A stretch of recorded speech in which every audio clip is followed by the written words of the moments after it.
Anchoring is a really important and useful thing to do with a client. So it's about helping to ground a particular kind of emotional experience for people to help them to cope and be resilient in situations where their emotions are up in the air.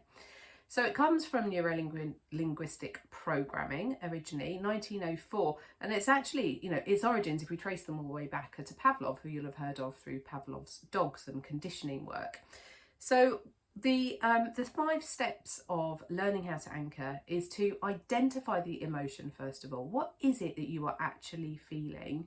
And then imagine that emotion. What does that feel like? What does it look like? When is it happening? What's going on? And then what we're going to do, so in this case, we're going to use a positive example, okay? So let's think about something that we would really like. So let's say, as an example, the emotion we want to be able to come and visit at any point is contentment.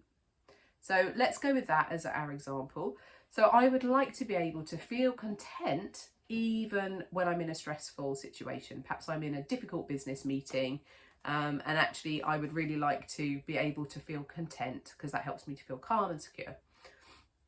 So the first step is about identifying the emotion. So the emotion that I want to create is contentment. I'm going to imagine that emotion. What does that feel like for me? What does that look like? What actually happens in my body, in my system, that helps me just feel like I am contented? How do I bring that to life in my imagination? And then I'm going to establish a trigger for it. So something that helps me to just revisit that sense of contentment each time I need to be able to access it. So I might do something like this. I might pinch my fingers. I might put my hand on my leg. I might rest my hand on my face. Whatever it is, it doesn't matter what the actual anchoring technique is or the actual physical aspect of the technique is.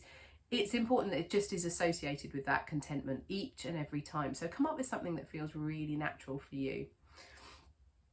And then I want you to relive that sensory experience. So really kind of get into it, feel it, revisit it. Just go, oh, so every time I do this, or actually for me with contentment, it would probably be here, holding my heart area, going, okay, so every time I want to feel contented and safe and secure, this is what I need to do. I need to place my hand on my heart area.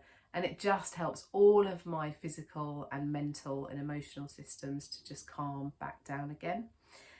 And then what we can do once we've done that, we've worked with the client to help them identify that, is we can test its effectiveness. So we would say, okay, let's just see, like imagine yourself now in a really tricky situation, having an argument with your partner or in a meeting that's very stressful or about to give a presentation to 500 people, something that's going to cause that person some discomfort, some dysregulation. And then we'll just see, okay, now if you imagine yourself in that situation and you bring contentment back in and you do the trigger that you've practiced, how does that make you feel? And hopefully what will happen, and it does require practice and a bit of time to kind of embed this into us, is that the person can just elicit that feeling in an instant as soon as they do that physical activity. So that's anchoring.